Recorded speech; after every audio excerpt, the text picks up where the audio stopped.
ചോദിച്ചോളൂ ബൈക്ക് വിടാം.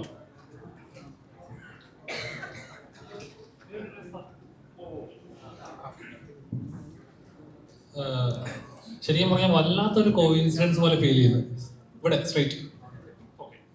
കാരണം കറക്റ്റ് കേരളം മുഴുവൻ ഇലക്ഷന്റെ ചൂടിൽ നിൽക്കുന്നു. അപ്പം അതിന്റെ പ്രവർത്തനങ്ങൾ നടന്നുകൊണ്ടിരിക്കുന്നു.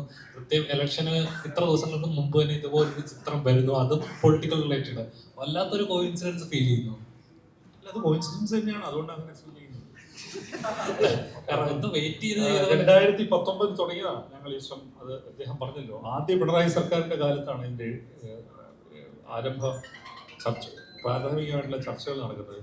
ഇത് ഷാരിസ് മുഹമ്മദ്, നമ്മളുടെ ജനഗണമനയൊക്കെ എഴുതിയ ഷാരിസ് മുഹമ്മദ് എൻ്റെ അടുത്ത് 2019 ഒരു കഥ നരേറ്റ് ചെയ്യുന്നത്. അദ്ദേഹം ഒരു സ്ക്രീൻ പ്ലേ ആയിട്ടാണ് വന്നത്, എന്ന് പറഞ്ഞാൽ ഒരു ഓർഡർ സീൻ, റഫ് ഓർഡർ. പക്ഷെ അതിനകത്ത് ഒരു മൊമെന്റ് എനിക്ക് ഭയങ്കര സ്ട്രൈക്കിംഗ് ആയിട്ട് തോന്നി.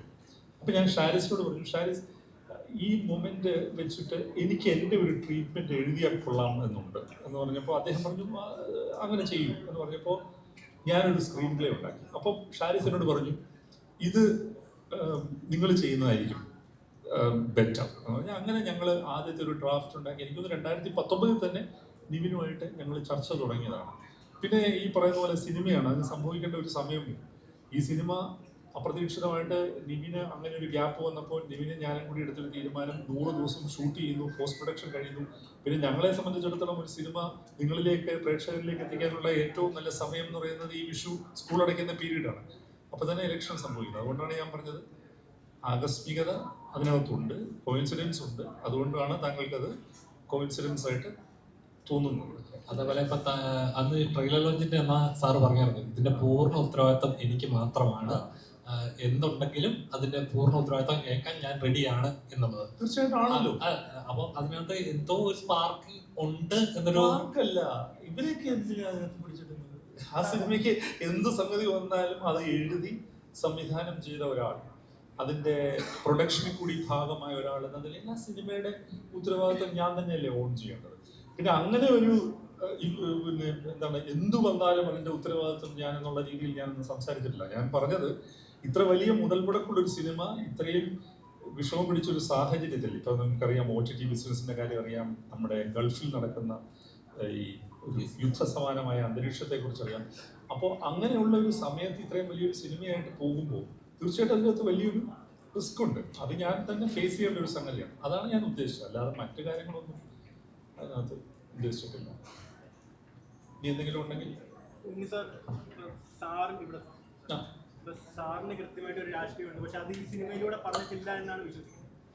പണ്ട് നോക്കിക്കഴിഞ്ഞാൽ പല രാഷ്ട്രീയ പ്രസ്ഥാനങ്ങളും അവരുടെ ആശയങ്ങൾ നാടകങ്ങളിലൂടെ അല്ലെങ്കിൽ എഴുത്തിലൂടെയൊക്കെ ജനങ്ങളിലേക്ക് എത്തിക്കാൻ ശ്രമിച്ചിട്ടുണ്ടായിരുന്നു. പക്ഷെ ഇപ്പോഴത്തെ ഒരു സാഹചര്യത്തിൽ നോക്കിക്കഴിഞ്ഞാൽ സോഷ്യൽ മീഡിയക്ക് ഇത്രയും വന്നതോടെ അതിൻ്റെ ഒന്നും ആവശ്യമില്ല എന്നാണ് കരുതുന്നത്. അപ്പം കലയിലൂടെ ഈ രാഷ്ട്രീയം പറയേണ്ട ആവശ്യം ഇപ്പം നിലവിലില്ല എന്ന് കരുതുന്നു. പോസ്റ്റ്മാന്റെ പണി ചെയ്യേണ്ട കാര്യമില്ല, ഒരു മെസ്സേജ് എടുത്തുകൊണ്ട് ഡെലിവറി ചെയ്യാന്ന് പറയുന്ന ഒരു സംഗതി ചെയ്യേണ്ട കാര്യമില്ല. അങ്ങനെയൊന്നും ചെയ്തിട്ടില്ല. ഞാൻ നിങ്ങളോട് പറഞ്ഞില്ലേ, ഒരു പ്രത്യേക വൈകാരിക മുഹൂർത്തമുണ്ട്. അതെനിക്കിപ്പോൾ പറയാൻ പറ്റില്ല, നിങ്ങൾക്ക് സിനിമ കാണുമ്പോൾ മനസ്സിലാവും. ഞാൻ അതിലാണ് ഹുക്ഡായത്. ഞാൻ എൻ്റെ കഥ എന്നെ എങ്ങോട്ട് കൊണ്ടുപോയോ അതിൻ്റെ കൂടെയാണ് ട്രാവൽ ചെയ്തത്. മറ്റൊരു കൺസേൺസും അതിനകത്ത് ഉണ്ടായില്ല എന്നുള്ളതാണ്.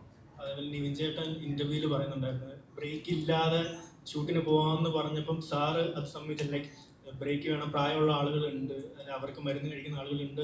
അത് ഭയങ്കര ഒരു കണക്ട് ചെയ്ത് ഭയങ്കര ഇതായിട്ട് ഗ്രേറ്റ് ആയിട്ട് തോന്നി ആ ഒരു സംഭവം. അപ്പം കാരണം എല്ലാവരുടെയും കാര്യങ്ങൾ നോക്കുന്നുണ്ട് എന്നുള്ളൊരു കാര്യം. കാരണം ഇത്രത്തോളം ജൂനിയർ ആർട്ടിസ്റ്റുകൾ ഉണ്ട്, 6000 ആളുകളോട് വെച്ച് ചെയ്തിട്ടുണ്ട്. അപ്പം അതൊക്കെ നോക്കുമ്പോൾ എത്രത്തോളം ഹാർഡായിരുന്നു വർക്ക് ചെയ്യുന്നത്. അല്ല, ഞാൻ പറയുന്നത് അത് എൻ്റെ ഒരു മഹത്വമായിട്ടൊന്നും നമ്മൾ കരുതേണ്ട കാര്യമില്ല. അത് അങ്ങനെ വേണം സിനിമ. ഞാൻ 18 വർഷമായിട്ട് സംഘടനാ രംഗത്ത് പ്രവർത്തിക്കുന്നതാണ്. അപ്പോൾ വളരെ അധ്വാനിക്കുന്ന ഒരുപാട് ആളുകൾ ഇതിനകത്തുണ്ട്. അവർക്കൊക്കെ രോഗങ്ങളുള്ളവരുണ്ട്, വൈഷമ്യങ്ങളുള്ളവരുണ്ട്. അപ്പോൾ കൃത്യമായിട്ട് സിനിമയ്ക്ക് ഒരു സമയവ്യവസ്ഥയുണ്ട്. ആ സമയവ്യവസ്ഥ പാലിക്കപ്പെടണം. അത് ഏത് സെറ്റിലായാലും പാലിക്കപ്പെടണം. എൻ്റെ സെറ്റിൽ അത് ഞാൻ പാലിക്കുന്നു, ബാക്കിയുള്ള സെറ്റിലുകളിൽ ബാക്കിയുള്ളവർ ഇത് പാലിക്കുമെന്ന് പ്രതീക്ഷിക്കുന്നു. പിന്നെ ക്രൗഡൊക്കെ കുറേ ഉണ്ടായിരുന്നു, അതൊക്കെ നമ്മൾ മാനേജ് ചെയ്ത് ഇതിൻ്റെ ഒരു പ്രോജക്റ്റ് ഡിസൈനിൻ്റെ ഭാഗമായിട്ട് നമ്മൾ മാനേജ് ചെയ്ത് മുൻകൂട്ടി കണ്ട് പ്ലാൻ ചെയ്ത് തന്നെയാണ് പോയത്.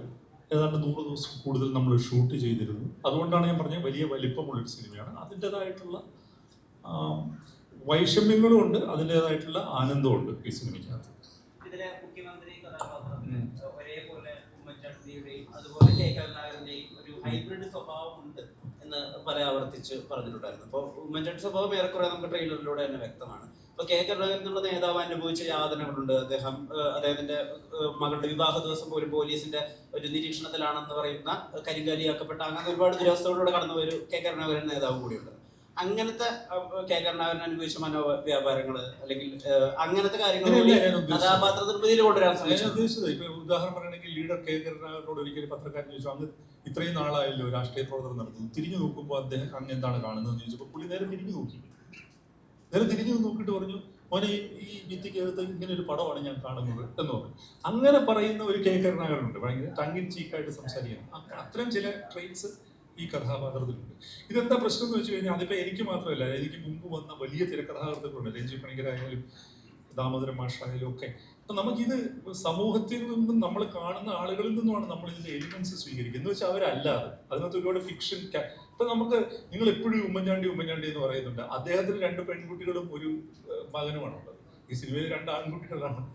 പക്ഷെ ഇങ്ങനത്തെ ഇതുകളുടെ നന്മയുടെ സത്തുണ്ടല്ലോ. ഇപ്പൊ കെ കരുണാകരൻ വികസനത്തിനോടൊപ്പം ചേർന്ന് നിന്നത്, അല്ലെങ്കിൽ ഇപ്പൊ ഉമ്മൻചാണ്ടി കല്ലെറിഞ്ഞ അദ്ദേഹത്തിനോട് കേസ് എടുക്കണ്ട എന്ന് പറഞ്ഞ നന്മ വശം, അതൊക്കെ ശരിക്കും സിനിമാറ്റിക്കലി കൂടി യൂസ് ചെയ്യാൻ പറ്റാവുന്ന ഒരു നന്മയുടെ ആർക്ക് കൊടുക്കാവുന്ന ഏരിയ അല്ലേ എന്നാ ചോദിക്കും. അത് നമുക്ക് നോക്കാം, സിനിമ കാണാം, ഒരു ദിവസം കൂടി ഉള്ളൂ. കഴിയുമ്പോൾ അത് മനസ്സിലാവും.